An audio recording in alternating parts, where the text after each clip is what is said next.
नमस्कार विद्यार्थी मित्रांनो. आता आपण पाहत आहोत की महाराष्ट्र गट क सेवा संयुक्त पूर्व परीक्षा अर्ज करण्यास सुरुवात झाली आहे. आता त्यामध्ये बऱ्याच विद्यार्थ्यांना प्रश्न आहे की नेमके टायपिंग सर्टिफिकेट आधी लागणार आहेत की नंतर मुख्यसाठी लागणार आहेत. तर मित्रांनो पाहू शकता की आपल्याला टायपिंग सर्टिफिकेट हे फक्त 2 पदाकरता लागत आहेत. ते म्हणजे एक म्हणजे कर सहाय्यक. ओके. आता तुम्ही पाहू शकता जागा वगैरे किती आहेत काय? हे बघा. किती कर सहाय्यक. ओके. त्याच्या किती जागा आहेत तर 282 जागा. टॅक्स असिस्टंट आणि दुसरा आहे लिपिक टंकलेखक. आता याचे किती आहेत 1864 जागा. ओके. आता ह्या 2 पदाकरता आपल्याला टायपिंग सर्टिफिकेट लागणार आहेत. परंतु मग ते टायपिंग सर्टिफिकेट आपल्याला पूर्वसाठी लागणार का मुख्यसाठी? तर मित्रांनो ते टायपिंग सर्टिफिकेट आपल्याला मुख्यच्या वेळेस लागणार आहेत. ते पूर्वच्या वेळेस लागणार नाहीत. तुम्ही पूर्वचा फॉर्म भरता असताना तुम्हाला टायपिंग सर्टिफिकेटची आवश्यकता नाही. आणि ज्यांच्याकडे टायपिंग सर्टिफिकेट नसते त्यांनी फॉर्म भरून घ्या. कारण तुम्ही त्यावेळेस मेन्सला जाताल त्यावेळेस तुम्हाला टायपिंग सर्टिफिकेट लागतील. सध्या तरी लागणार नाहीत. ओके.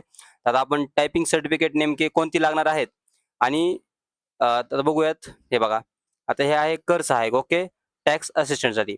आता यामध्ये मराठी टंकलेखनाचा वेग किमान 30 शब्द प्रति मिनिट आणि इंग्रजी टंकलेखनाचा वेग किमान 40 शब्द प्रति मिनिट या अर्हतेचे शासकीय वाणिज्य प्रमाणपत्र परीक्षा उत्तीर्ण. ओके.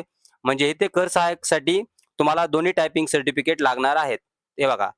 मराठी टंकलेखक 30, मराठी 30 आणि इंग्लिश 40. ओके. दोन्ही लागणार आहेत. आणि लिपिक टंकलेखकसाठी बघा मराठी टंकलेखनाचा वेग किमान 30 प्रति मिनिट किंवा इंग्रजी टंकलेखनाचा वेग किमान 40 प्रति मिनिट या अर्थाचे शासकीय वाणिज्य प्रमाणपत्र परीक्षा अथवा या उद्देशाने शासनाने समकक्ष घोषित केलेले प्रमाणपत्र परीक्षा पूर्ण उत्तीर्ण.